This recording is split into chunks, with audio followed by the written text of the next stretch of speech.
welcome, Olga. Welcome, everyone, to our podcast for today. This is our second podcast. Last time, we already discussed Olga's work on Euripides, on disorientation, drama, theater, crisis, and so on. And we also touched on one topic that's quite interesting, that's Dionysus. And so today we want to delve a little bit deeper into the question of Dionysus. So I'm very excited to delve into it. Hi, Olga, welcome. How are you? Hello, very excited as well. Let's do it. I'm good, surrounded by books, so taking in this intellectual energy, ready for this conversation. Yes. All right, perfect. So Dionysus, he's an interesting god, right? He's a weird god, a strange god. We touched a little bit on him last time and how he's important for tragedy and so on. And so he's a god here. I wrote down some features, right? He's full of paradox. So he's a god of wine, of winemaking, of ecstasy, of madness, of the theater, of dance, music, of fertility, of renewal, of becoming, of change, of destruction and chaos.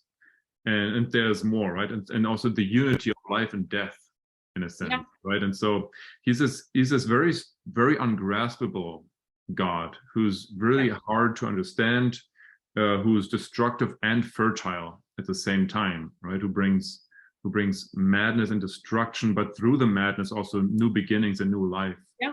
Right. And so he's very different from the Greek gods, but he's still a god. He's still one of them, right? And so just to start maybe, so first Dionysus, he's this very strange god, right? In general, but the Greek gods in general, they're already a little bit distant from us, right? So I always try to understand them, what they're like, and author Otto, he starts in this book, which I will bring up again today. Is this amazing book about Dionysus, and he starts with a book and saying the Greek gods, they are hard for us to understand, for us moderns.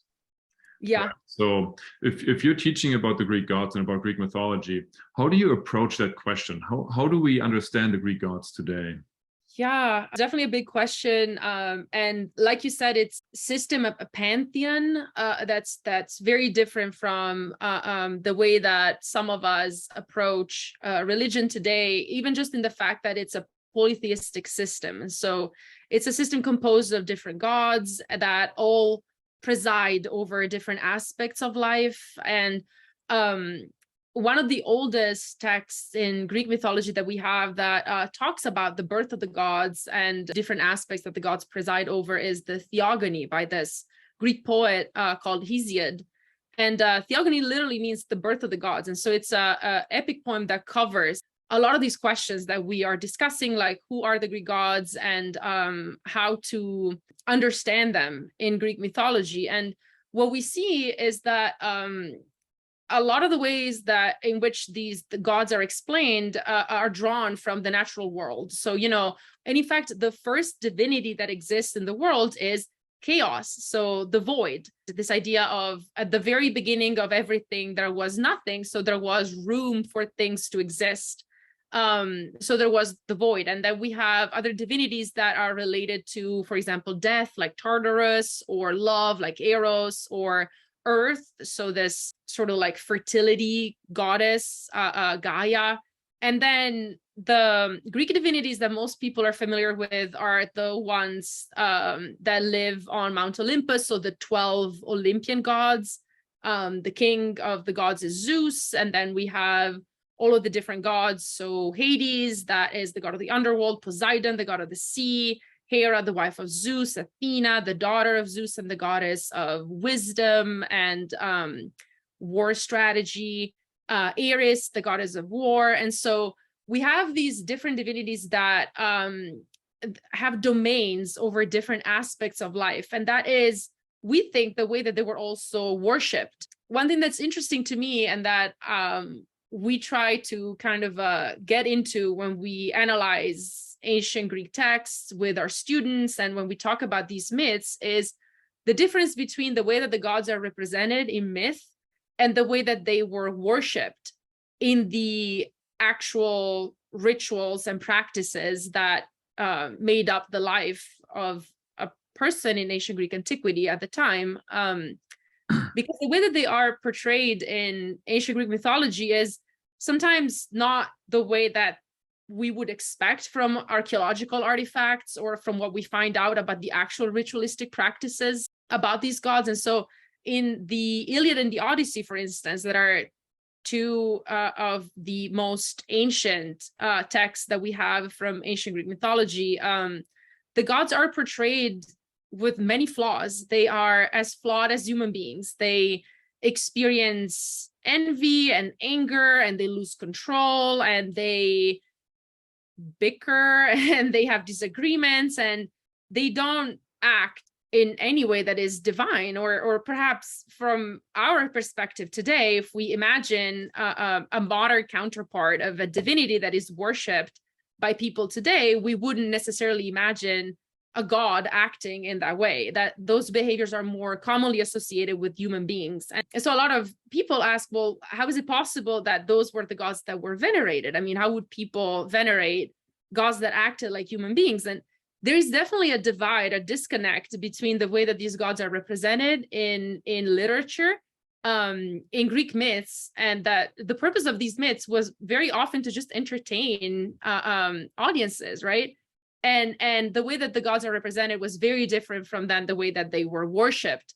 If we think, for example, about one of the topos most commonly associated with the figure of Zeus, his infidelities, the fact that Zeus cheated on his wife Hera with many different characters from the world of Greek mythology, and the way that he's represented in Greek mythology as this unfaithful and kind of a unreliable character is very different from then the way that he was worshipped as, for example, the god of oaths. If you had to take an oath, and if you had to welcome someone in your home as a guest, for instance, then you would invoke the god Zeus. And so an extremely trustworthy divinity that then in that particular context was definitely considered the protector of this sacred union between two people, but not necessarily, that wasn't necessarily reflected in the way that he was portrayed.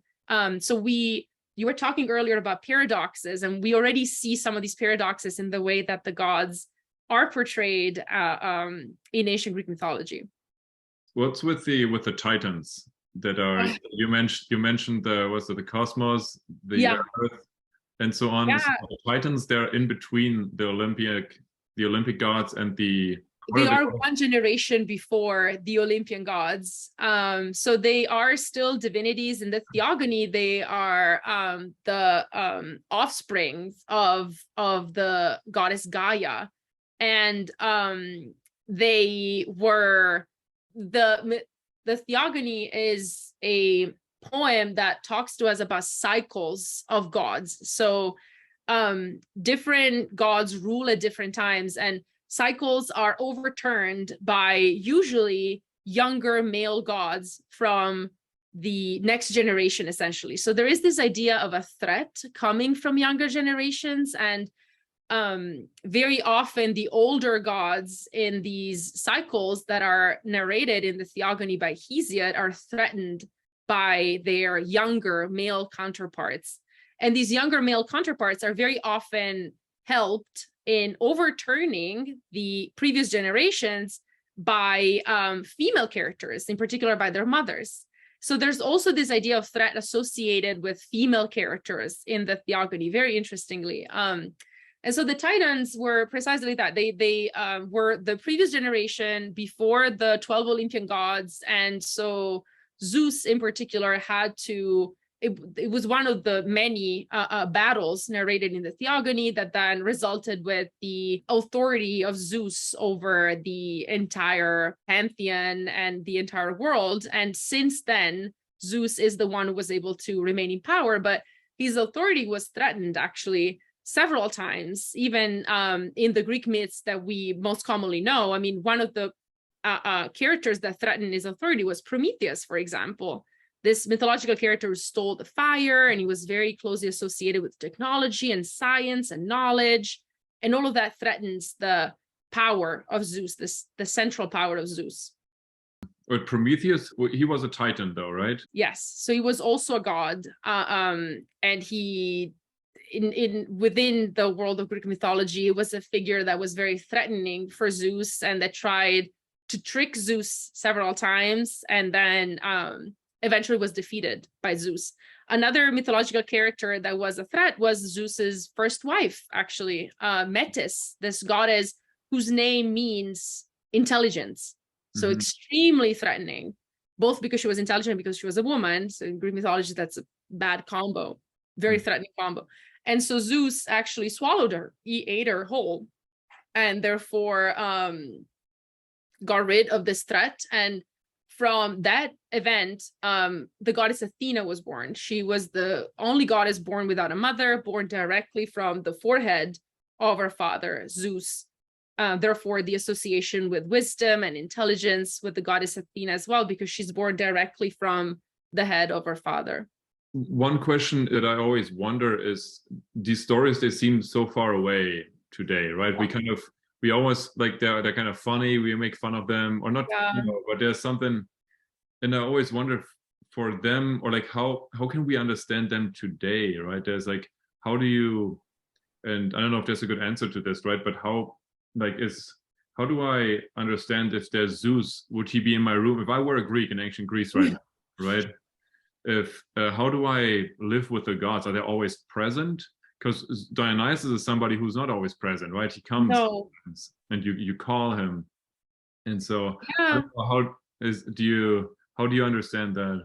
The way that I understand it is that they were present at different times. A lot of that was related to perhaps the different stages of a person's life. For example, the goddess Hera was very closely associated with marriage. And so she would definitely play a bigger role in a person's life when that particular union occurred in the life of a couple. There were also rituals that were specific to moments of transition. So rituals of passage, for instance, from childhood into puberty and into, becoming an adult. And then if we think about a god like Poseidon, for instance, that presides over the realm of the sea, again, in very specific circumstances where perhaps merchants had to travel the sea, and then they would invoke the god Poseidon for protection. In, again, one of the most ancient epics that we have from Greek mythology, the Odyssey, a huge part of what happens to Odysseus and all of these misfortunes that he suffers are because he angered the god Poseidon. So again, we have to think in the context of the way that the poem was perceived. The power of that divinity over the realm that they presided was indisputable. I mean, it was just that because of Poseidon, Odysseus suffered for so many years and wasn't able to return back home. True. I think Nietzsche says somewhere that it was a constant present, right? It was an eternal presence in a sense, and the gods are always watching. Yeah. Is that like, are they always watching everyone, or are they just watching the heroes? Or that's a good question. I mean, it's a difficult question to answer for us, because the mythological texts that we have and the very few texts of literature that we have from that time, they feature heroes, right? Or at least what at that time were considered heroes, and not usually the common people. And so it's difficult for us to get an idea of what the way that gods were worshipped or perceived by the majority of the population at the time. There is a sense that the gods are omniscient and they see everything and they hear everything. We get a little bit of that sense when we think about specific myths that talk about hubris. So this behavior of arrogance that human beings can embody in different times of their lives. And you see several times in Greek mythology, a person is arrogant and boasts a quality that they have, and then they're punished by the gods. And you wonder, well, how did the god know that they were boasting? It's because they're always watching and they hear everything. And so you have cases where, a particular woman, for instance, she boasts the fact that she has the best sons and daughters, and then the goddess Hera is offended by that and takes revenge on her. And so in those particular contexts, we can probably understand that the gods are always watching. Maybe that's a good way that we can talk about the Bacchae. So Euripides, right, wrote a text about Dionysus, and it's the only text that survived. It survived in its full length, right? That gives proof of Dionysus. Is the only tragic text for sure that features Dionysus as the protagonist. Of course, Dionysus is mentioned in many other tragedies, but the Bacchae is the only tragedy that we have left that features as one of the protagonists, the god Dionysus, which is very exciting because of the close association of the god with theater. And so in that text, we have basically an instance of this arrogance in a sense, right? So Pentheus, who is one of the main characters in the story, he doesn't admit that Dionysus is a god. Yeah. Right. And so so does, what is it, his mother?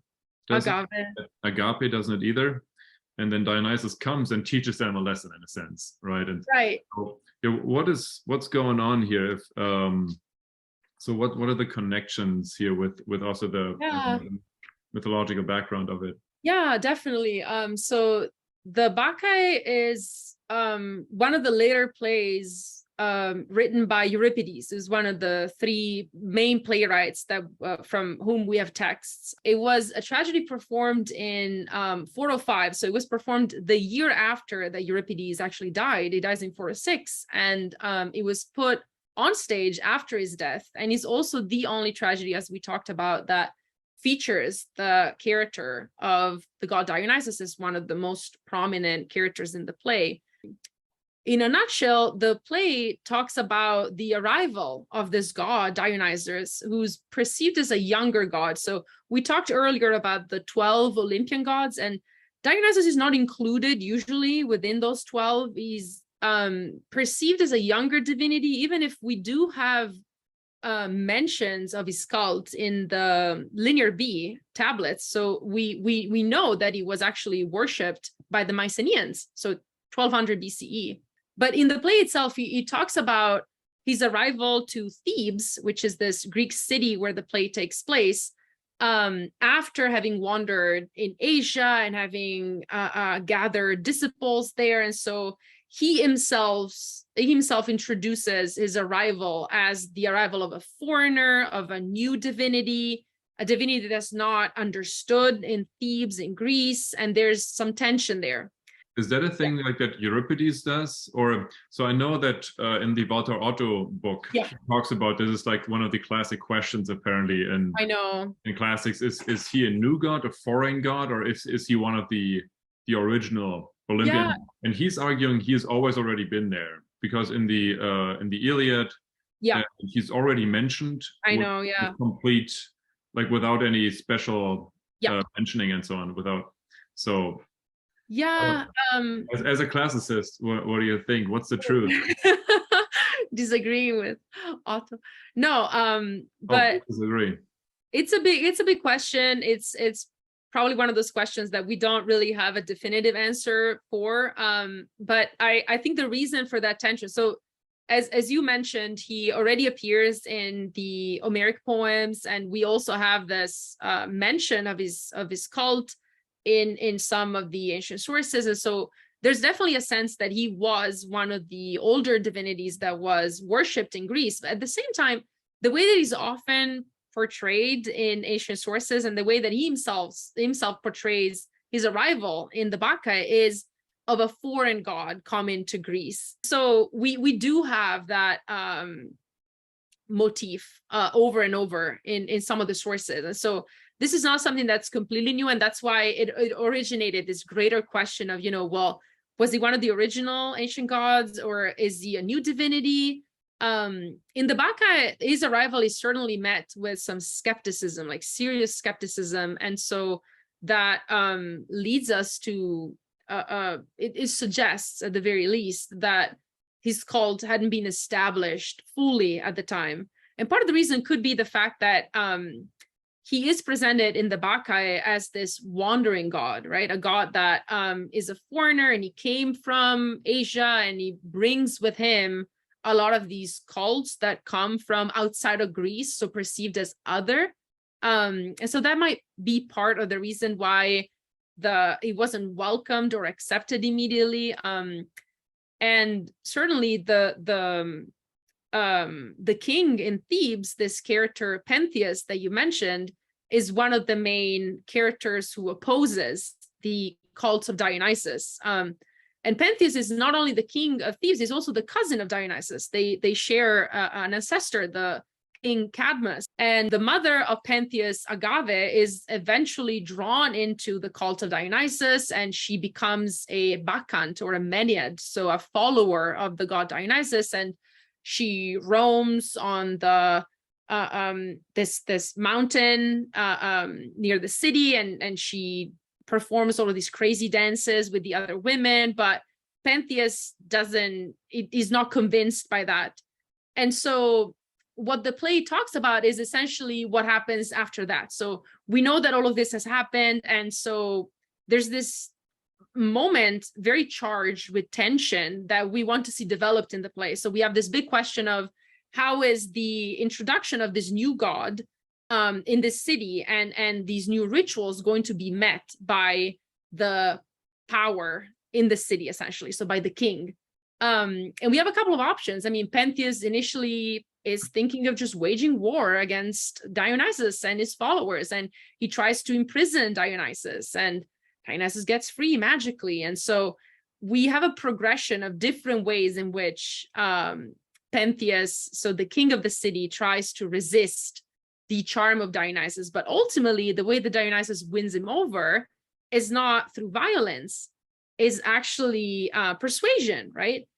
Dionysus leans into this curiosity that Pentheus has about the cult, which perhaps was a curiosity that a lot of people at the time had towards the cult of Dionysus and the connections between life and death and wine and destruction, for example, a lot of the paradoxes that you mentioned already. So much, in fact, that the Bacchae is also a really important play for themes of role play and cross-dressing that we see in the text.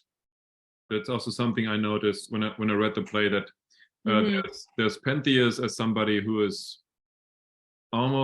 he's the rational force at first, to some extent, right? To somebody who is opposed to the new god and who is opposed also kind of skepticism in a sense. There's rational skepticism that he's like, oh, I'm not gonna follow this madness.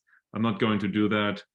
And that in the end, when Dionysus appears, he acts actually as the more rational person to him. It's a more kind of content or more controlled person, right? There's one passage I found here, it's line 642, where they have this dialogue between Dionysus and Pentheus, and then Dionysus says, a wise man should always keep a balanced and easy temper, right? And so it's weird that Dionysus would say that. Yeah. Right? Whereas he's the mad god. Yeah, who brings definitely. So there's almost this kind of reversal in a sense. Yeah. Happening, and then Pentheus, he becomes the mad one. Right. He's then filled with the madness, and he, what is it? I mean, he kind of lures him into it to check out the Maenads. So Pentheus goes. What is it? He's also dressed up. He's cross-dressed, as you said, right? He dresses like a woman. Because then he goes up to the mountains where the Maenads are basically doing their madness and tearing animals apart, and then they're giving the breast to wolves and like to animals and so on. So there's a merging between the boundaries between the human world and the animal world, and so it's a play, it's a tragedy that plays around with this idea of in-betweenness a lot, right? You mentioned earlier the fact that it's almost as if the roles of Dionysus and Pentheus at some point are reversed, where we associated Pentheus with rationality at the beginning of the play, and then towards the end he becomes this frenzied character that wants to dance in the mountains with the women. And I think that this reversal of roles that goes hand in hand with role playing in the tragedy is one of the macro topics in the play, in different ways. I mean, it touches back to the ritualistic context of these tragedies. The fact that a tragedy like the Bacchae was put on stage within the context of these performances sponsored by the state, sponsored by the police, the Greek city-state, in a way that they were meant to reinforce the social order of the city. But at the same time, the content of these tragedies very often disrupts the order, the social order, in ways that are very evident and very prominent. I mean, just thinking about the Bacchae, right? The fact that at the end, the Agave, the mother of Pentheus, rips her son apart, returns to the city of Thebes with his head on a spike because she believes it was an animal. And this disruption of the order is almost a constant in Greek tragedy. And we see that in many other tragedies by Euripides. The Medea is another big one where we see the disruption of the order in the fact that Medea, a woman, a mother, kills her own children, but she also speaks up against the condition of women at the time within the social norms of the city.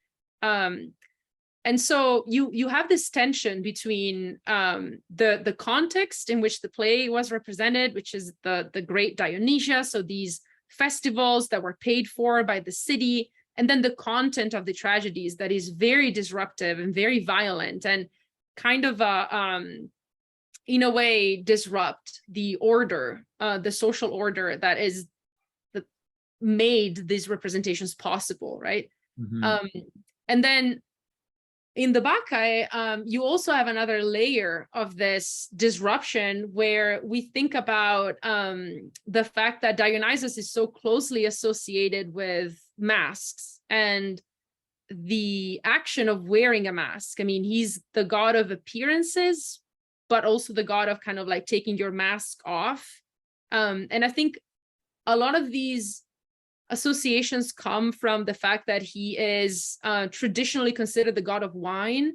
And you were mentioning some of these tensions before. I mean, he's the god of wine, but he's also the god of disruption and destruction, because a little bit of wine makes your life better, but then too much wine can cause chaos. And so this is very much embodied by the figure of Dionysus. Because he's so closely associated with masks, when the actor on stage wears the mask of Dionysus, the audience very clearly perceives the paradox in that situation, right? I mean, he's wearing the mask of a god who's so closely associated with masks. It's almost the action itself of wearing the mask of Dionysus unveils the fiction that is presupposed by the medium of theater, the fact that you're not supposed to know that those are actors. You're supposed to believe that those are actually the characters that are playing. And in the Bacchae, as an audience member, already as a reader, I think, but as an audience member particularly, you would feel that disconnect very, very strongly. And you would be particularly aware of the fact, I think at least, that a lot of these actors were wearing a mask. I mean, and they were wearing a mask to portray the god of masks. And so it's almost as if this divide between the self of the audience member and the other of the actors on stage is little by little dissolved.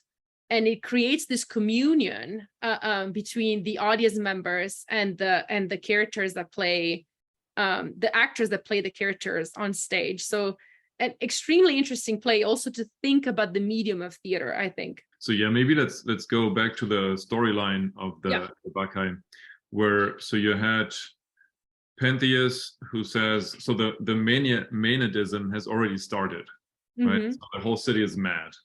And then he said, stop this. This is madness. This has nothing to do with us. This God doesn't really exist.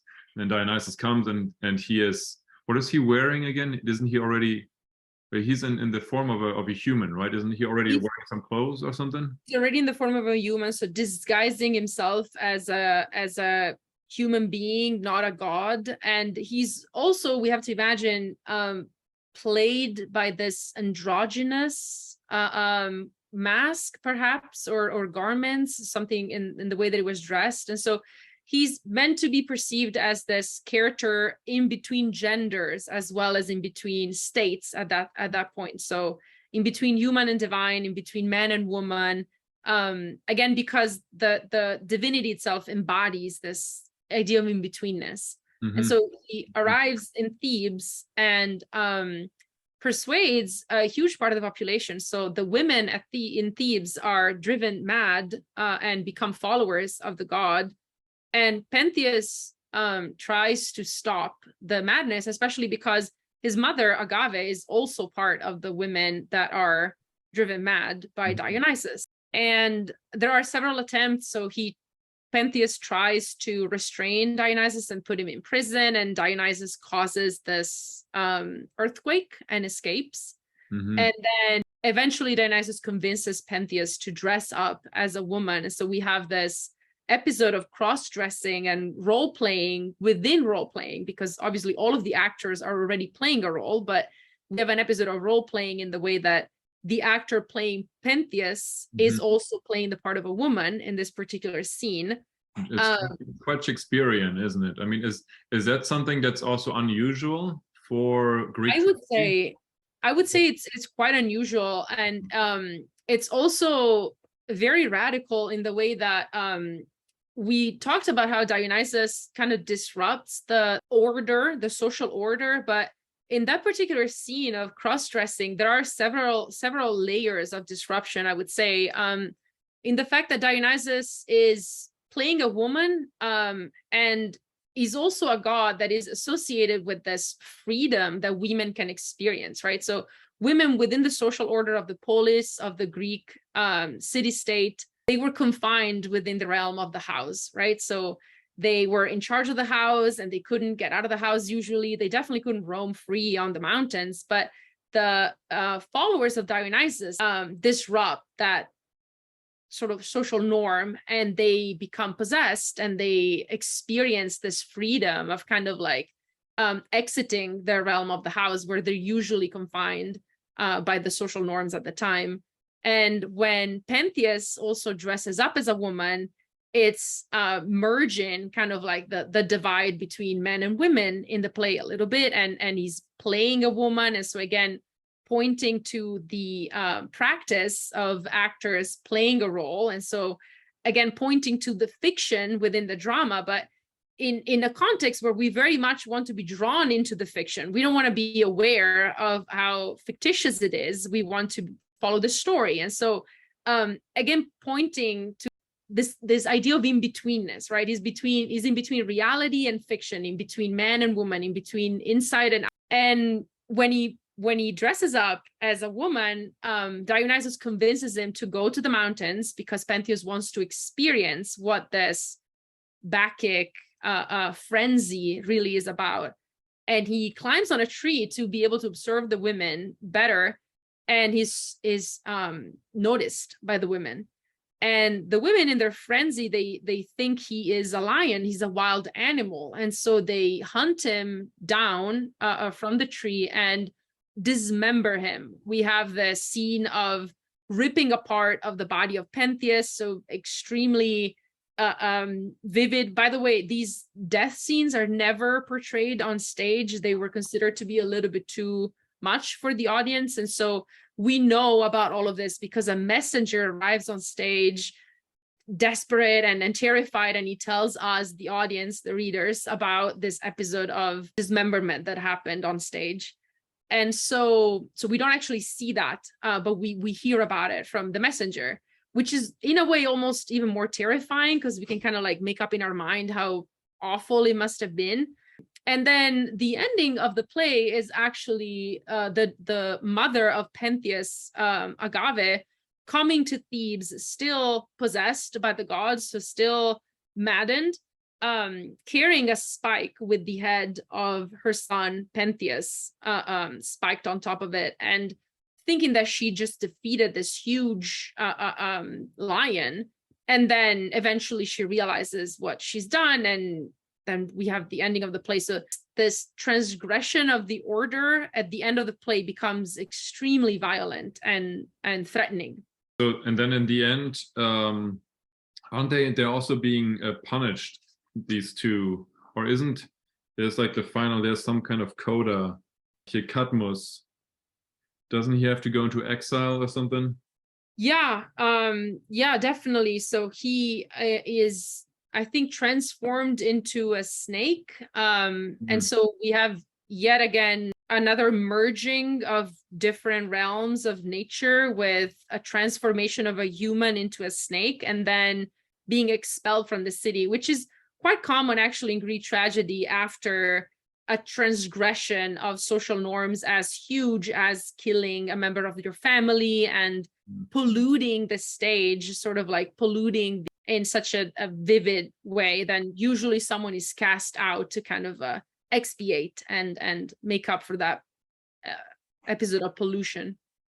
If you think about that, Dionysus, he's the god of the theater, right? And so and I do always wonder, I mean, Nietzsche obviously has this, the birth of tragedy from the spirit of music, where he kind of sees that there was this music, and out of this there was this performance, right? And the performance of pathos and the performance of drama, of the passions of it and the suffering of it and so on.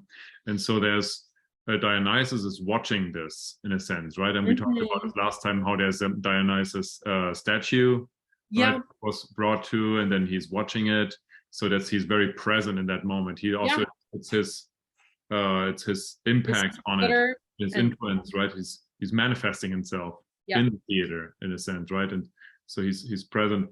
So I wonder, is that also, it seems almost like a worship of Dionysus, and by portraying him as it's the strongest manifestation of Dionysus in this play, right? And so it is this like the strongest worship of Dionysus, right? Because he's being portrayed himself, he's there, right? Because in all the other plays, at least the ones that we have, it's not Dionysus himself, right? Yeah, he's not a character. And I think that that could definitely be it. I think it's very true that one of the ways in which Dionysus was worshipped also included theatrical representations, not just because of the association between Dionysus and theater, in the way that the figure of Dionysus is associated with mask wearing, but also in the way that the context within which these plays were put on stage is a cult of Dionysus, right? So we have this big festival. These plays were usually put on stage within the context of this huge festival in Athens called the City Dionysia. And the performance of these ancient plays was also a part of what the festival actually entailed. But another huge part of it was, for example, chanting and dancing in honor of Dionysus, carrying this big statue of Dionysus all the way to the theater. And then these performances themselves, they usually took place in the theater of Dionysus, which is one of the oldest theaters that we have. Right next to the theater of Dionysus, we had the cult of Asclepius. And so the cult of the god of medicine, essentially, or divinity associated with medicine. And so we were talking earlier about the connections between different realms that are very disconnected, and that Dionysus kind of embodies. And madness and sanity is another one of those connections, right? So the god of the theater, the god of madness, the god of transgressions is also the god of medicine in a way. So these transgressions are almost perceived as healing. And we have like the whole question of whether being an audience member in these performances was considered a healing process, whether it was perceived as a healing process. And the vicinity of the cult of Asclepius to the place where these tragedies were performed kind of hints at a bigger connection that we perhaps would normally infer. Yes, and we talked about that in the last podcast, right? How like the idea of catharsis is basically, right, there's this cleansing and healing function of it. Perhaps if you're in the theater, I think it's very convincing for sure, right? I mean, I guess if you think about it as in terms of, so with the Dionysian festivals, right? So you have these, when he comes, there's the Bacchanalia, the Bacchae, this frenzy, right, of the people that they actually did, right? There was this cultural kind of where people, they actually went up to the mountains. I heard, especially the woman, right? Especially the woman went up the mountains in the spring always, whenever it was still kind of cold up there. But apparently they didn't care. They just went up there and they celebrated Dionysus because it was so important to, it's welcoming the spring as well, right? So they're celebrating the spring and so on, to come here, Dionysus, you know, for the renewal, for the change and so on. And so what's, I'm wondering, so the connection also for the, like, I guess the birth of theater, and I don't know if you have any thoughts, and I know it's probably like difficult because nobody really knows, right, where it came from. One of those What was in the beginning? Was there this Dionysian kind of celebration with frenzy, with wine? There was basically a big kind of orgiastic party in a sense for a couple of days in the spring, and that led into the theater. Is that kind of how it happened? Or I think most scholars would agree that the birth of theater is definitely associated with the figure of Dionysus, in particular with dithyrambs, that are these hymns dedicated to the god Dionysus that involve singing, but also movement, so dancing. And so in themselves, they also kind of contain the very roots of theater as a performative art, which is voice and movement, and music, of course. And so the connection between the dithyramb and theater is something that is recognized by most scholars. And you also have the etymology of the word tragedy, that literally means a song for a tragos, which is a goat.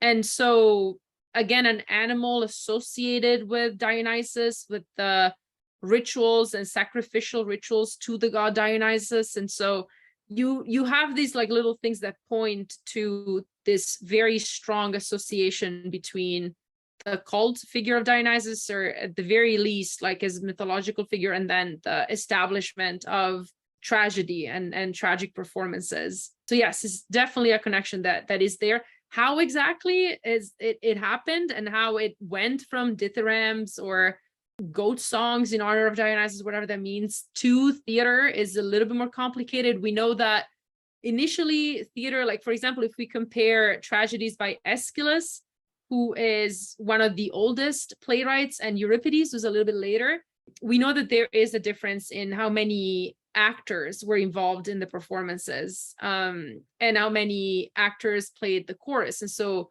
originally it was very few actors, which again could point to a connection, a development from maybe singing hymns to then a more full-fledged performance and played by many different actors.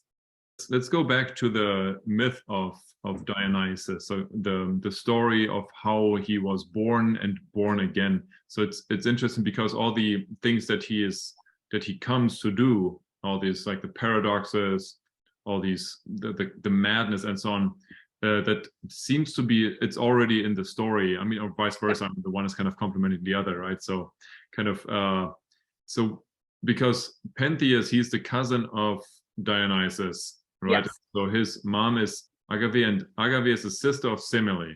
Yes. Is that true? And so, and Semele was the mother of Dionysus. So what's the story? What's going on here? Yes, definitely. And like you said, a lot of details associated with the birth or rebirth of Dionysus, they also become, or traits that are associated with him later in his mythology, because his mother is a mortal woman, was this priestess, Semele, who was the daughter of Cadmus, old king of Thebes that we mentioned earlier in the context of the Bacchae. And Zeus liked Semele, and so we already talked about how Zeus in Greek mythology is associated with infidelity a lot. And so Semele became pregnant of Dionysus, and Dionysus is therefore the son of a mortal and a god. So Semele, a mortal woman, and Zeus, the king of the gods.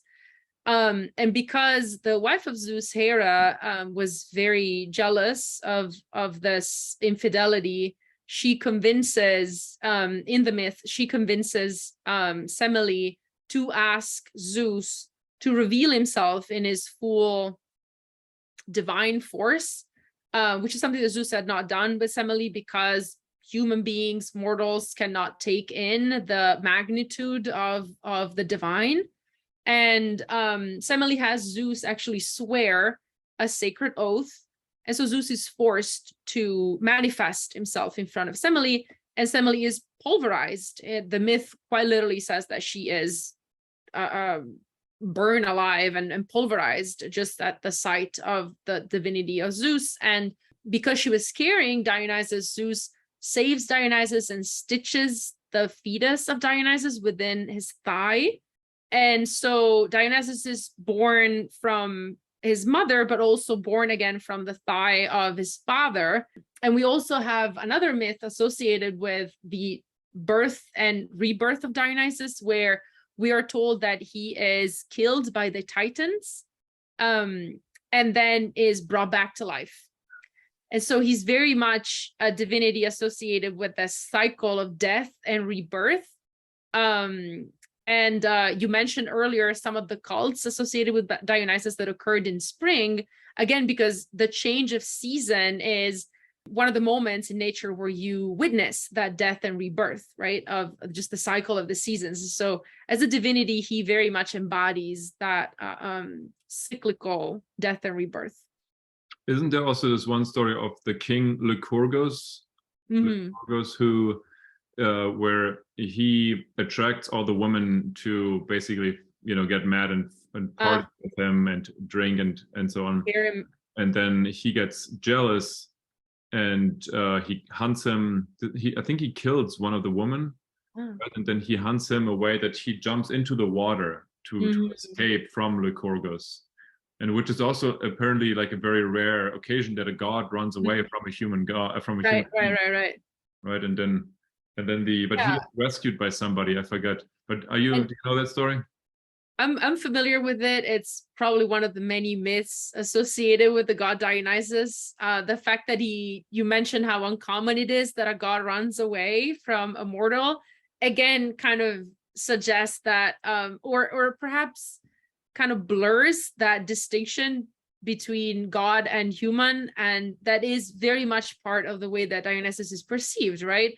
His whole existence in mythology always kind of suggests that level of uncertainty about whether he's a god, whether he's a human, or the fact that he's always represented as kind of like coming from outside is also part of that mystery, right? That aura of mystery where you cannot really put your fingers on exactly what he represents.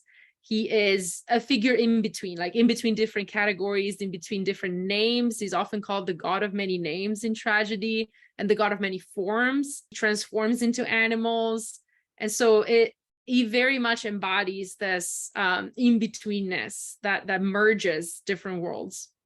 And I can never stop also to connect him somehow with Jesus to some extent, right? Because there's the idea of rebirth that's happening, right? With Jesus, obviously. I mean, with, the reincarnation and so on, and then that he is the son of a mortal mother and of a god, of the main god, basically. Yeah. Right, and then he's the association with wine also. Yeah. Right? There's even this one passage I just found in the Bacchae. Right. That the god spurted up a spring of wine. They were out in the frenzy, basically, right? And then they have these thyrsus sticks, and then there's wine coming out of it, right? Yeah. So which is also a story in the Bible. Right. Do you have any thoughts about this? I know this is. I am by no means an expert on this. I don't focus on this in my research, but I do know that some ancient sources already trace that connection. So it's not just something that us as modern readers perhaps discover or connect. Like you rightly pointed at some connections between the figure of Dionysus and then Christianity. I think that we have Byzantine sources that talk about the story of Dionysus and the story of Jesus. So very early Christianity at the time as interconnected. And so perhaps this is one of those cases where, just as, for example, a lot of Roman mythology incorporated some of the Greek mythology, especially in the way that they simply reframed some of the cults of the gods at the time. And we have in Greek mythology, for example, two names usually for divinities, the Roman name and the Greek name. And this could be another one of those very slow progressive passages from a Greek cult to then the development of early Christian cults, and definitely the merging between the figure of Dionysus in antiquity and then early Byzantine sources that talk about the figure of Jesus and early Christian accounts of the figure of Jesus are definitely connected already in ancient sources. Well, so for Nietzsche, he criticizes Euripides as somebody who kind of undermines the old idea of tragedy as something that gives meaning to our life, right? And because now we have this logos, the rational principle, the Socratism, which kind of takes control, and Euripides is in a sense the voice of Socrates, right? And so, and what Nietzsche, I mean, then we can debate if that's true or not. I'm sure it's a long discussion in the classics and so on. But what Nietzsche also found interesting, especially in the later in his later writings, was this principle in Dionysus as somebody who what is related to the idea that the mad or the absurdity of life, meaninglessness of life, also has meaning, right? That the Greek gods or the Greek society or Greek philosophy was able to give meaning to the meaninglessness of life, right? And to kind of say that, let's say, all these, the principles, Athena was connected with the war and so on, right? And with thinking and with philosophy and so on. And so Dionysus is connected with the absurdity of life and the meaninglessness of life. Right? Even in that which we are afraid of and that we're scared about, and that which kind of undermines our rationality, that there is something meaningful in there, right? That's the paradox of it.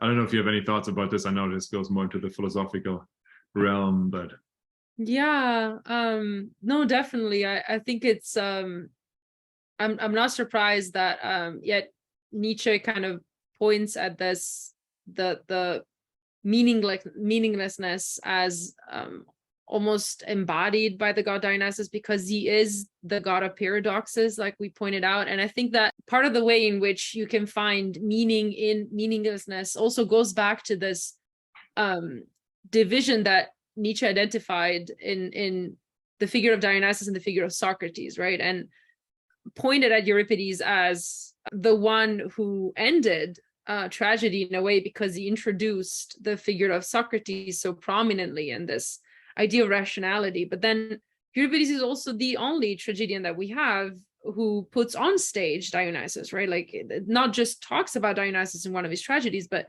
Dionysus is the main character. And so two ends of the spectrum of meaning and meaninglessness and rationality, and the opposite of rationality, right? Madness and intoxication, come together in the figure of Dionysus, because it kind of goes back to what we were talking about at the beginning, the fact that within the play, initially Pentheus is the character who represents rationality, and that towards the end is driven mad.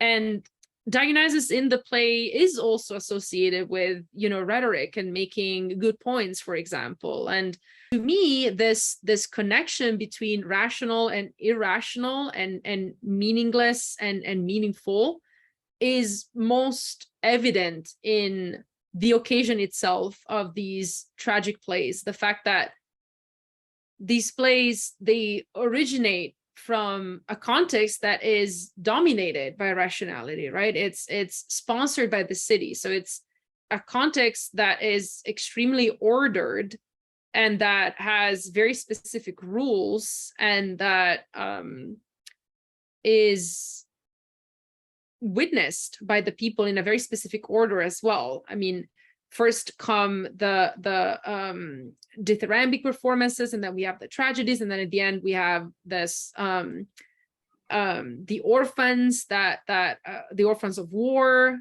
on the one hand, you have this very strict context in which the tragedies are represented that is extremely rational. And then on the other hand, you have the content of these tragedies that sometimes completely disrupt this order and rationality. And within the tragedies themselves, you can have a lot of freedom in terms of what elements you decide to emphasize.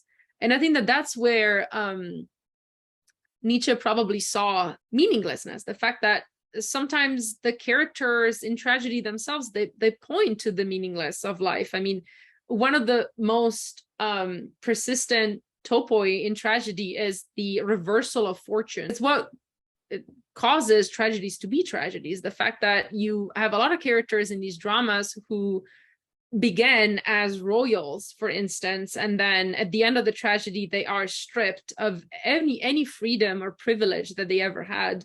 One of the tragedies I'm working on right now, Trojan Women, exemplifies this one of these macro themes of tragedy, this reversal of fortunes.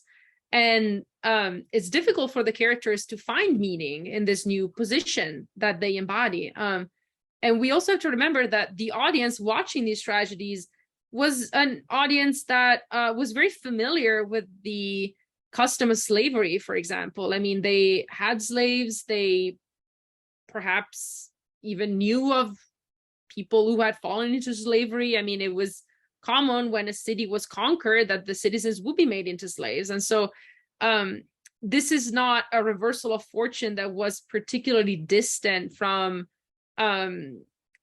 what the audience could expect that it could happen in their own lifetime. A lot of these performances were put on stage at a time when Athens was at war. So the danger of losing those privileges and the danger of your life being completely turned over by something that you cannot control in any way was something that was much closer, I think, to the sensibility of the audience at the time than it is to us. Because although anything can happen in our life, right? But we do have a level of safety, or at least safety nets that we build, and then we can rely on, I think, much more than it was true at the time, especially the time where the city was at war. And so to have characters on stage openly talk about the meaninglessness of life and openly talk about the dangers of losing everything that you previously relied on must have been a really powerful experience for the audience at the time, and must have at the very least suggested the theme of the big question of, what is the meaning of life? What is the meaning of all of this, right? In a way that maybe makes tragedy the amazing genre that it is today, especially because it suggests these questions, I think, to us as modern readers as well, despite the fact that we certainly live in a very different context, surrounded by very different social norms. But the danger of your life being turned over unexpectedly is something that is at the very core of each person, is a fear that is rooted at the very core of our being, almost, because we know that it could happen. Mm-hmm. And so I think that's why tragedy speaks volumes so much to so many people. Mm-hmm. When we have a safety net today, could we say that the Greeks' safety net, in a sense, was Dionysus itself? So in a sense that the destructive meaninglessness or the meaningless destruction of our lives, and the change, the disruption, the disorientation, the trauma, and so on. It happened in the tragedy in front of the eyes of Dionysus, right? So that this meaninglessness got meaning because it came from Dionysus, in a sense, right? So because that absurdity, or this deepest suffering, was in the end still meaningful, because it is Dionysus who kind of approves of it, we could say, or who brings it, right? And so if that meaninglessness, the suffering, it brings this catastrophe over here, it also brings renewal. Right. Exactly. And so, I mean, I think that's what also Nietzsche probably likes about Dionysus. Here in connection, I found a cool passage from in this, in Otto, where he says, O God, who is mad, O God, part of whose nature it is to be insane. What did they experience or see, these men on whom the horror of this concept must have forced itself? Right? So what are the horrors they have had to experience? The visage of every true God is the visage of a world. There can be a God who is mad only if there is a mad world, which reveals itself through him. Where is this world? Can we still find it? Can we appreciate its nature? For this, no one can help us but the God himself. So there's this meaninglessness which we always still face today, right? What you said, and but we face it without Dionysus in the background, right? We face it without having the safety net of the gods or the tragedies and so on. Yeah, that's true. And in the case of the Bacchae, even more so, because the god Dionysus is in a way directing the play. So not only was he present on stage, but he was also the director of the play itself. And like you said, we definitely don't have that that figure today anymore. Which begs the question, do we identify that safety net somewhere else, or is there a figure or perhaps a custom, a ritual, or a sphere of our modern day we could associate with the same role that was played by Dionysus back then? And what would that be? I mean, because Dionysus is also the god of paradoxes. I mean, is in a way a safety net, but on the other hand, also the disruptor of order. So is a dangerous god to have on your side. Yes, I mean, that's it's almost a god also then of, I guess, jumping into the chaos or jumping into the catastrophes and affirming them, right? So there's something about, can we like in terms of orientation, right? We shy away from disorientation to some extent, right? And so maybe that's because, or the Greeks were perhaps more able to do that because they thought that's part of life in a sense, right? And so I mean, that's the things I always wonder about, where, like, if in terms of modern life, in terms of digitization, bureaucratization, and so on, right? I mean, it's our society becomes very complex, and because of that, it's very structured, and it's very I mean, there's very university context, it's very organized, there's a lot of rules, there's a lot of laws, there's this, and so that's part of, I think, what when Nietzsche talks about the Dionysian tragic aspect, what's missing, or what we're losing, is also what we're losing in part of the the increasing bureaucratization of our society. Yeah, I mean, it's a little bit nostalgic in Nietzsche, right? It's almost like looking back at a time where things were more spontaneous, right?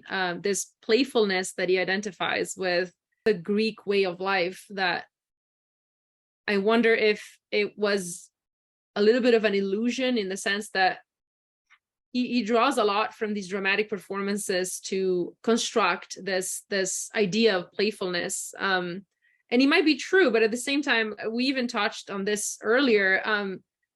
The stories that we see represented in Greek mythology, they involve a very small sector of the population at the time. And I wonder if, the characters that the members of the population that were in slavery at the time would have even seen any playfulness in their state of life, or they would probably be really happy with the bureaucratization and the structures and the safety nets that we have today. So it's useful to keep that in mind, because I think that it's sometimes a little bit elusive to think about these myths as representing the state of mind of the society at the time, and considering them as more than what they were. I mean, these are literary artifacts, right? These are mythological texts.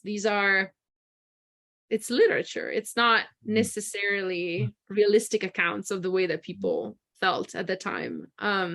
It could be, right? And oftentimes it is. I mean, this is what we think that happened, but especially in the case of tragedy, there's also the difficulty of really making out those voices, because these are texts that sometimes put on stage these very powerful and loud female characters.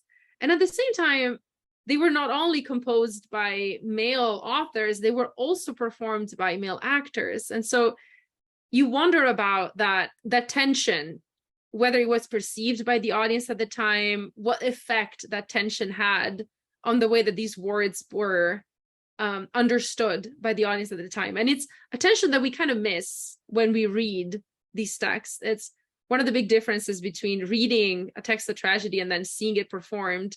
But all of those nuances were very evident to the audience at the time, and they're kind of lost on us reading these texts in our modern, exegesis of the text. But they did exist, and so I think it's important to keep that in mind as well when we talk about this lost, spontaneous nature of the drama as well. I mean, it was spontaneous in the themes that it represented, but then again, it was performed within this extremely structured, ritualistic context that had very little spontaneity attached to it. But then on the other hand, the content was extremely radical. And so those tensions and those paradoxes. We could talk about Nietzsche's views on tragedy and tragedy itself forever. Something I love to talk about and think about. And these questions are really interesting to me because they also make us think about the way that we approach life in our contemporary experience of, problems and unexpected changes. So they bridge from the past, unreachable past of tragedy to the very reachable and real present that we live in. I mean, at least the Greek gods would, and what you see in the tragedy, they would at least justify your suffering, even, right? Or they would justify even your slavery or the Trojan woman and so on, right? They would go into slavery. I mean, there were no happy endings mostly, right? No happy ending, yeah. And so you would almost find a justification for if you are in a bad place to say, well, the gods wanted it like this. Yeah, and it's really difficult to read the ends of these tragedies because, of course, scholars, they have a million different ideas on how to interpret the end of these texts. And some of these ideas come from things that the tragedians put in these tragedies. So in Trojan Women, for instance, which is also a play that ends with no possibility of hope or return to a happy state. The women they used to be royals in Troy, and then they're made into slaves, and they lose all of their loved ones, and so they're stripped of all of their effective bonds. It's an extremely sad and just horrible end of the play. But then you also have this line that talks about how, as a human being, you're supposed to bear these sufferings because otherwise poets wouldn't sing of you. So there's this idea that, you can bear sufferings more easily if you know that they're going to be talked about by others. It's a huge theme, for example, in the Iliad and the Odyssey, right? This idea of a beautiful death, that as a young soldier, you're supposed to die beautifully. And it doesn't matter if you leave the world as long as you're going to be remembered and you're going to be talked about.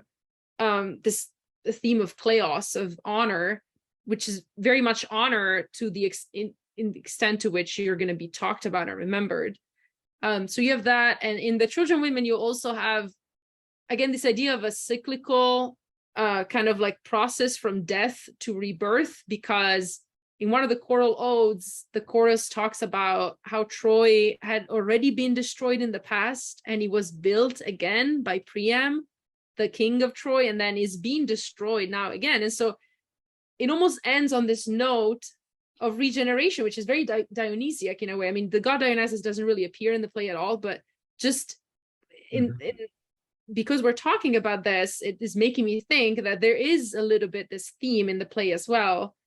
Now, of course, it's almost, you don't really see that at all. I mean, the women leave the city crying and desperate for what they're leaving behind, and for this anticipation of this future of slavery and violence that they're going towards. And so you don't really see that rebirth at all.